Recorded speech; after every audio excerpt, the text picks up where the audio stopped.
Hey everyone, I'm Cameron Bertuzzi. This is the 5th video in a playlist of videos responding to 20 arguments against God's existence. If you want the link to the playlist, just check the description below. All right, let's get into the 5th video.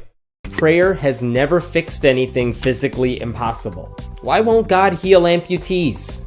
All right, so this one's kind of interesting. So first he says that prayer has never fixed anything physically impossible. And here he's thinking of like a limb growing back. But how does he actually know that prayer has never fixed anything physically impossible? Like, what is the actual argument? Some atheists think that the famous Benson study on intercessory prayer sort of proves that prayer never works, but this is completely false. As Richard Swinburne points out, the people in this study were actually, I'll go ahead and quote him here, praying in order to test a scientific hypothesis, end quote. So in other words, they weren't praying out of genuine compassion.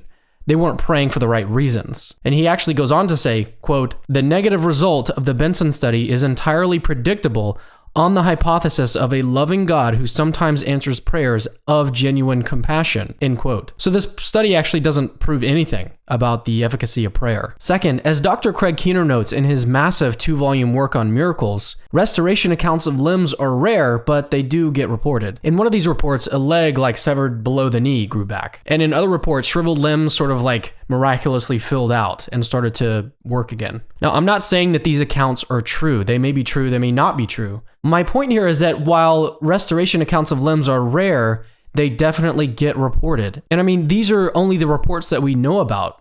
You know, there's probably countless others that we don't know about and will never know about. So going back to the original question, how can we trust what Heyman is saying if he hasn't actually refuted any of the existing accounts? So, I mean, on the face of it, this looks like a pretty straightforward case of begging the question. So after he concludes, for reasons unknown, that prayer has never fixed anything physically impossible, he then asks why God won't heal amputees. And there's a lot of problems with this, but the first is that it's a loaded question. As I've already noted, restoration accounts of limbs do get reported, and so just like asking why they don't happen is question begging. Secondly, questions are not arguments. Asking why God won't heal amputees is not an argument against God's existence. It's really just an admission of ignorance. This brings me to my third point. Why are atheists so fixated on God healing amputees? Like, if something is truly miraculous, then it doesn't matter if it's a limb growing back or cancer leaving someone's body, it doesn't matter. A miracle is a miracle. Maybe these amputee-obsessed atheists are thinking that every other type of miracle report can be easily explained away, but that's false.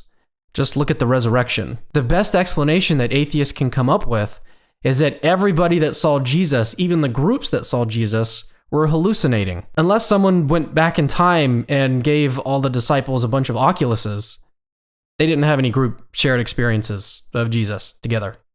Didn't happen. Hallucinations are like dreams. You can't like invite your friends to come have a dream with you. I mean, if every other type of miracle could be easily explained away, you'd think they do a better job of explaining away like the primary miracle in Christianity. Last point, even if Heyman could somehow show that prayer has never fixed anything physically impossible, that is not an argument against God's existence. At most, this shows that God is not a puppet that we can control with strings. In the Garden of Gethsemane, when Jesus was asking for the cup to pass from him, he said these famous lines, "Not my will, Lord, but yours be done." Jesus knew that what's best for us isn't necessarily what we will, but what God wills. To quote Richard Swinburne again, and I mean, who doesn't love listening to Swinburne quotes, quote, "God knows far better than we do whether it will be best for that person and others affected by him that he should recover immediately or later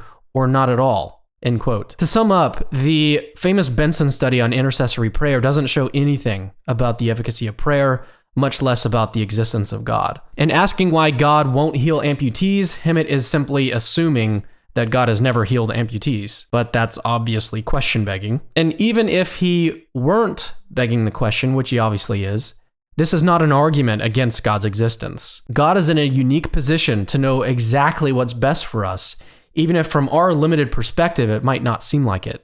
All right, guys, thanks for watching.